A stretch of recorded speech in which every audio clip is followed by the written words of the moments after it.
नमस्कार, आप देख रहे हैं दिल्ली ऑन टॉप। ज्योतिरादित्य सिंधिया कांग्रेस छोड़कर निकल गए हैं। 9 मार्च को उन्होंने पार्टी की सदस्यता से इस्तीफा दे दिया।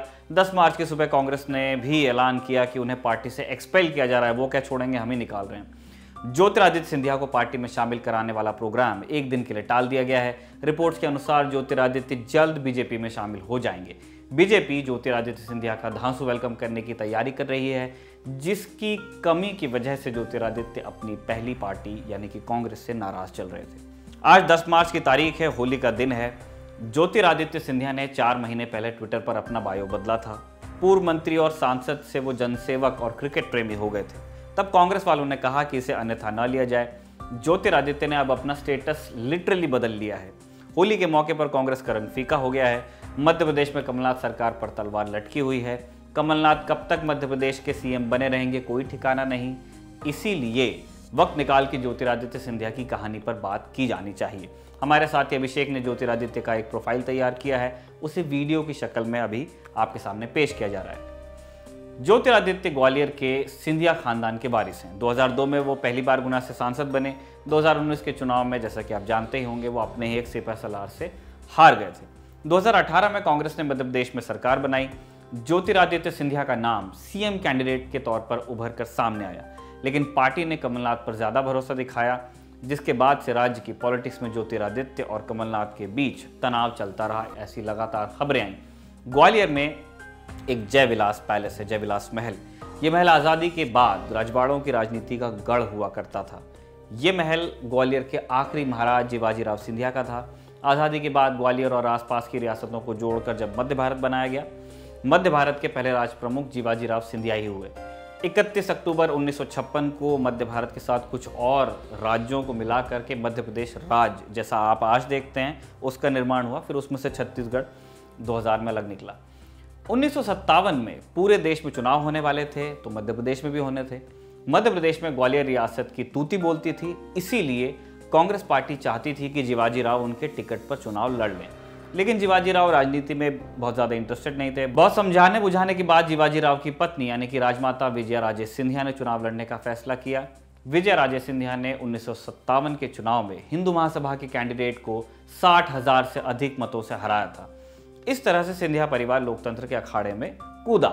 1960 के दशक की शुरुआत में राजमाता विजया राजे सिंधिया और मध्य प्रदेश के मुख्यमंत्री डीपी मिश्र के बीच तनातनी बढ़ी। 1966 में राजमाता ने कांग्रेस की सदस्यता छोड़ी और 1967 में जो चुनाव हुए उसमें वो निर्दलीय लड़ी और चुनाव जीती भी। 1971 का साल, ये साल सिंधिया परिवार के लिए कई मायनों में खास था। इसी साल राजमाता ने अपने बेटे माधवराव सिंधिया को चुनावी मैदान में उतारा। माधवराव ने गुना सीट से लोकसभा का चुनाव जीत लिया। वे उस वक्त सिर्फ 26 साल के थे जब वो सांसद बने। इसी साल इंदिरा गांधी ने राज परिवारों को मिलने वाले आजीवन वेतन यानी कि प्रीवी पर्स खत्म कर दिए। राजमाता सिंधिया खूब नाराज हुई। इसी साल सिंधिया परिवार को नया वारिस भी मिला। 1 जनवरी 1971 को बॉम्बे में, अब मुंबई हो गया है, माधवराव के घर ज्योतिरादित्य का जन्म हुआ था। वही ज्योतिरादित्य जिनकी वजह से मध्य प्रदेश की राजनीति में एक बार फिर भूचाल आया हुआ है। जब 1975 में देश में आपातकाल लगा, राजमाता को कुछ दिनों तक के जेल में भी रहना पड़ा। माधवराव किसी तरह से नेपाल चले गए थे। आपातकाल के बाद हुए चुनाव में राजमाता ने चुनाव नहीं लड़ा, लेकिन माधवराव ने निर्दलीय लड़ा और वो जीते भी। 1979 में जनता पार्टी में कलह मची और सरकार गिरी। 1980 में चुनाव होने वाले थे और इसी दौरान राजमाता को एक बहुत बड़ा झटका लगा। माधवराव सिंधिया, जो कि उनके बेटे थे, उन्होंने 1980 में कांग्रेस की सदस्यता ले ली और इसके बाद माँ बेटे में कभी नहीं पटी। इस वजह से राजमाता विजया राजे और माधवराव सिंधिया में खूब अनबन हुई। ये झगड़ा, ये अनबन इतनी बढ़ी कि राजमाता ने अपनी वसीयत में से माधवराव सिंधिया को बाहर निकाल दिया। उन्होंने यहाँ तक लिखा वसीयत में कि माधवराव उनका अंतिम संस्कार नहीं करेंगे।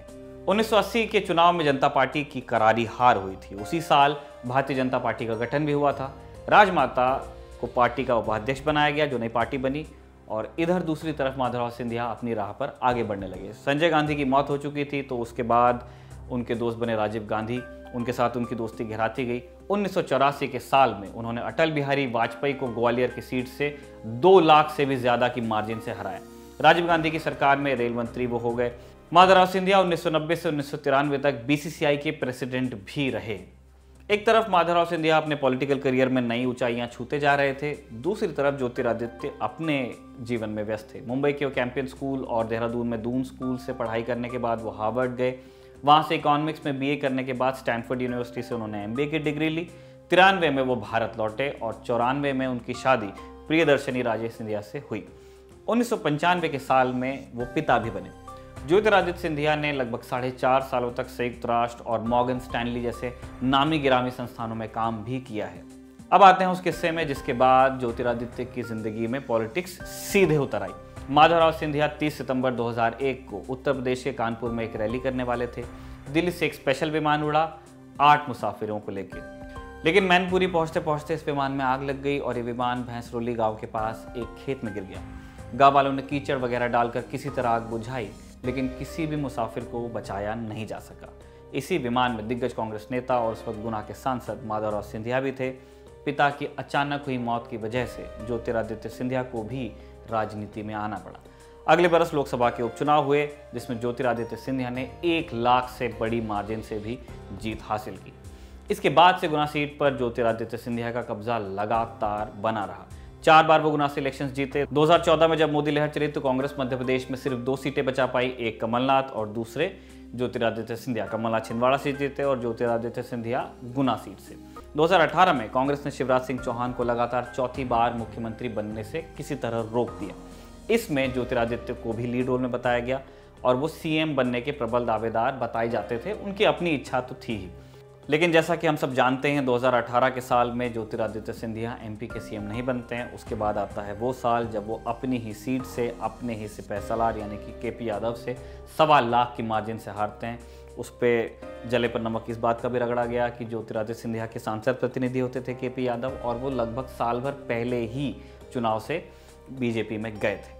ज्योतिरादित्य सिंधिया की अब फाइनली घर वापसी हो रही है। कुछ लोग ये सवाल पूछ रहे हैं कि उनकी घर वापसी हो रही है या वो बेघर हुए हैं, इस बारे में बात होनी चाहिए। इन दोनों बातों में से कौन सी बात सही निकलती है ये हमें आने वाला वक्त बताएगा।